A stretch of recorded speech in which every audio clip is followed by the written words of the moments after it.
Tá aqui o cara brabo do Brasil, é o pastor Leonardo Salles, é do Rio de Janeiro. Toma seu lugar, pastor, fica à vontade. Posso chamar só de Leonardo? Pode, fica à vontade. Que a galera, tem galera que, quando tem um título, você fala com a pessoa, não, você tem que me chamar de doutor, você tem que me chamar de pastor, você tem que me chamar de... Não tem problema não. O maior título é ser servo de Deus, não é, né? Aí sim, aí já começou, ó, essa aí, John Rick, já tinha que ter dado a virada. Aí, Batera. O maior título é ser chamado servo. E também tem a parte do rei e sacerdotes, né? Do sacerdócio e do reinado, a gente tem que para chegar no reinado, a gente precisa ser servo primeiro, né? Você vê, a Bíblia fala sobre a parábola do bom samaritano.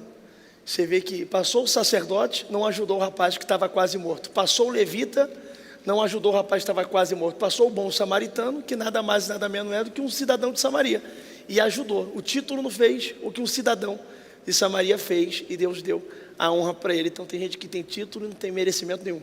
Muito bom. Me fala uma coisa, por que você é tão criticado na internet? Porque o novo assusta, né? Eu comecei na igreja desde quando eu me entendo por gente. Minha mãe se converteu, eu tinha 2 aninhos de idade. Então eu fui de uma igreja muito rigorosa, né? Eu fui da Assembleia muito antiga. Hoje a Assembleia mudou bastante, mas na minha época, jogar bola eu estava de banco. Banco é de castigo na igreja, se fala, né? Ficar de banco. Então tinha que ficar inativo de tudo. Então eu andava só de calça, podia estar o sol que for.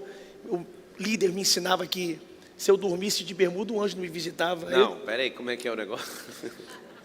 O pastor que era da igreja me ensinava que se andasse de bermuda, dormisse de bermuda, um anjo não me visitava. E até que eu fui conhecendo a Bíblia, li a Bíblia 14 vezes, ao decorrer do tempo eu fui descobrindo, falei, cadê esse anjo que não visita a bermuda aí?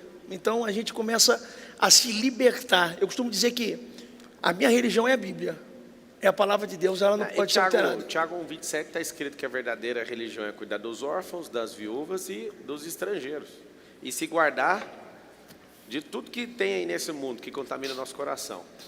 Essa é a verdadeira religião. No latim, religião é religare, que significa o ato de bondade de Deus, de colocar um elo, né, entre Ele e nós. Quem? Cristo. Mas eu entendo que são códigos de conduta. Mas me fala uma coisa, você que experimentou, qual é a lógica desse código de conduta? De falar, é terrível isso, né? A pessoa ensinar que é pecado, é igual lei. Se está na lei, é lei. Agora tem gente que fala, não, isso é proibido, mas não está na lei, então não é proibido. A Bíblia é a mesma coisa. Como que alguém fala que algo é pecado, sendo que a Bíblia não é expressa em relação a isso? É porque as pessoas confundem doutrina para dogma. Essa doutrina eterna é o que é bíblico.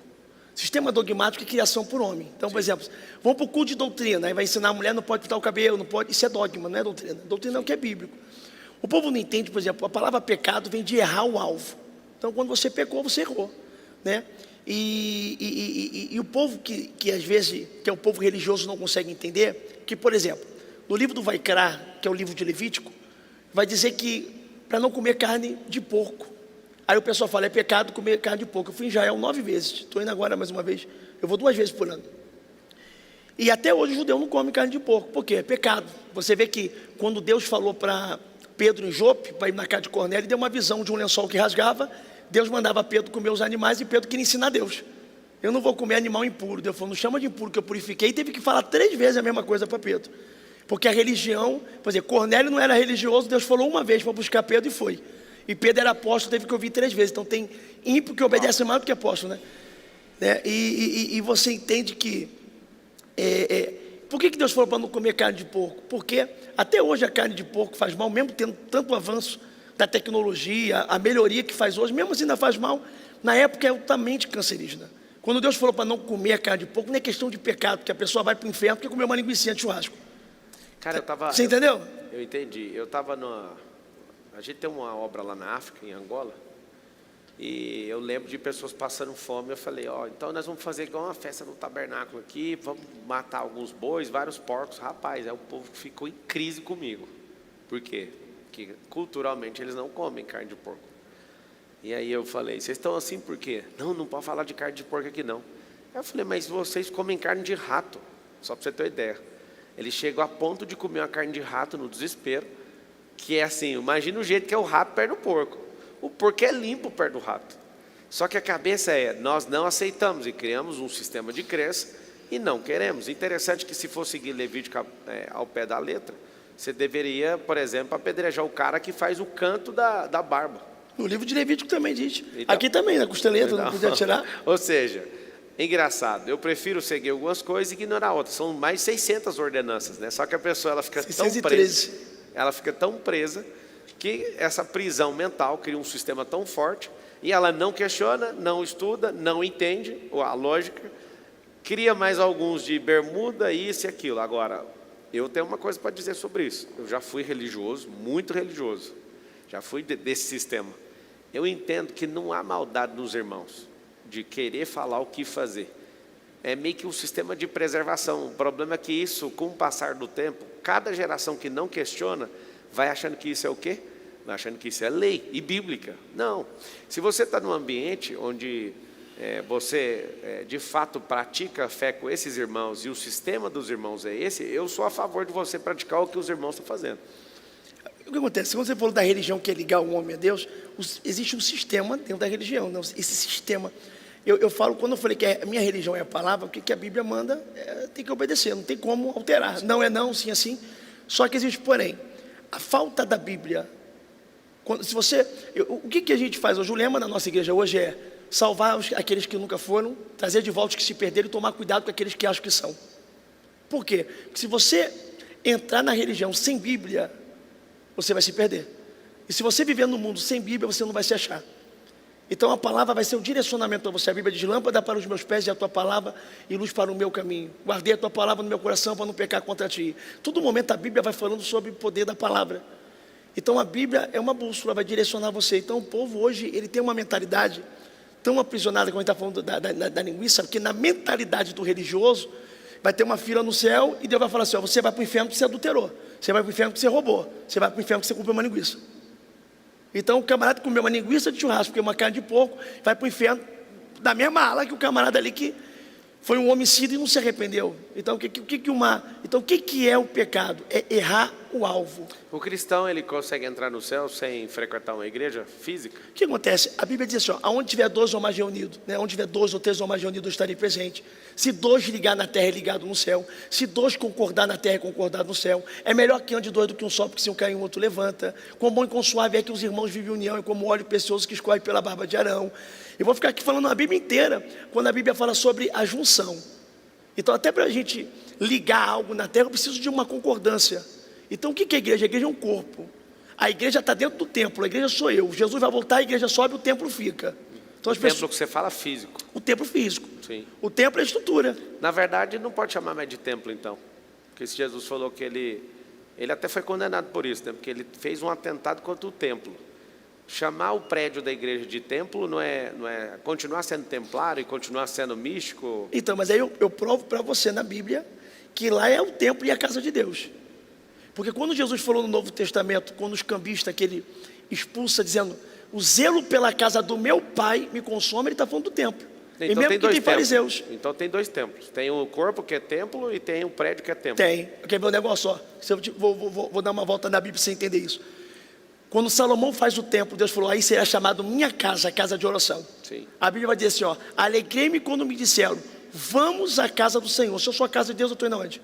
A Bíblia vai dizer assim: ó, uma coisa eu peço ao Senhor, que eu buscarei, que eu possa morar todos os dias dentro da tua casa. Vale mais um dia dentro da tua casa do que 1000 aí fora. O que a Bíblia fala aqui? 2 coisas. Ora, não sabeis que o vosso corpo é templo do Espírito Santo?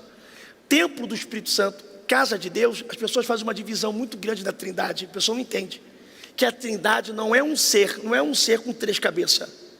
A Trindade são 3 pessoas divinas, primeira, segunda, terceira pessoa da divindade, com 3 funções totalmente diferentes, dentro de uma só vontade. Exemplo: Jesus veio, morreu na cruz, a cabeça toca no céu? Não.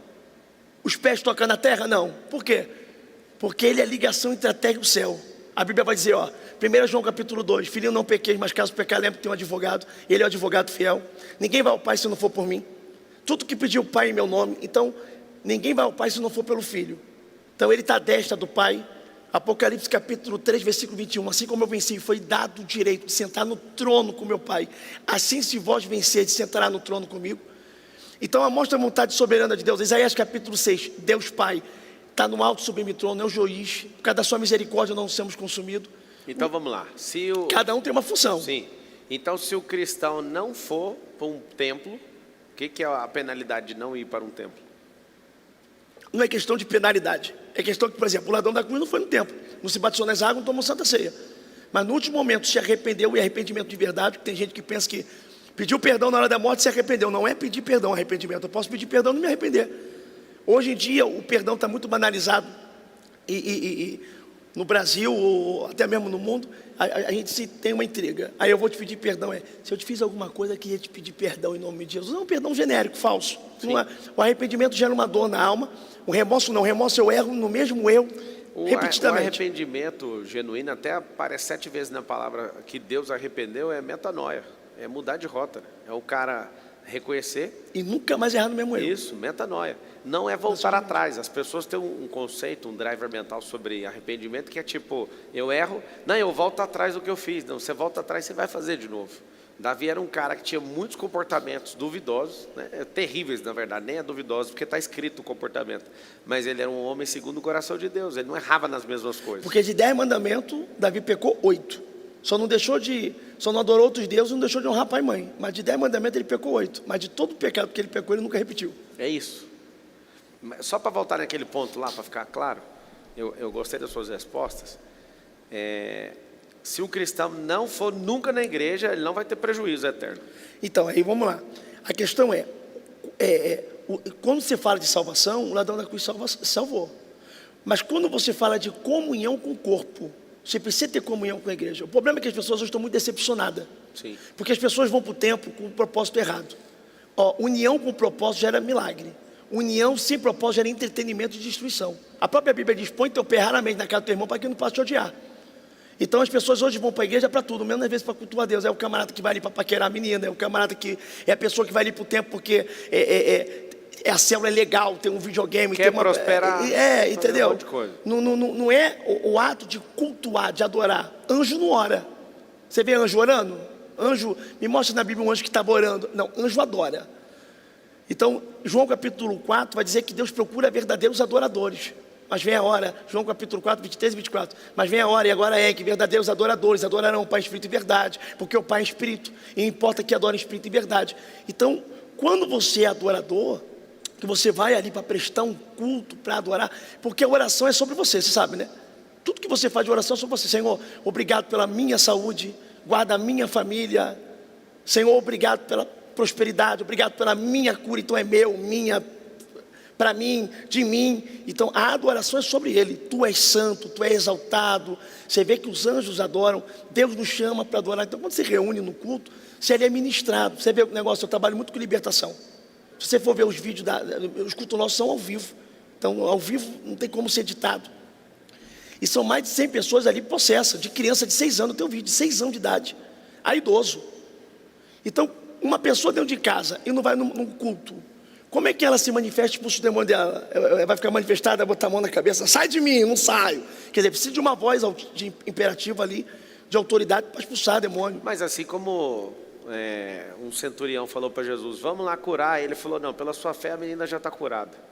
A distância cura. Então, mas aí não era demônio, era cura. E o servo não podia ir porque estava acamado. Mas a palavra, se você der, é o poder metafísico. Se você determinar que vai sair de lá. Inclusive, eu tenho experiência com isso, de fazer isso à distância. Então, mas de demônios, possessos, se fosse assim, Jesus não precisava ir para Gadara, porque para curar o servo do centurião,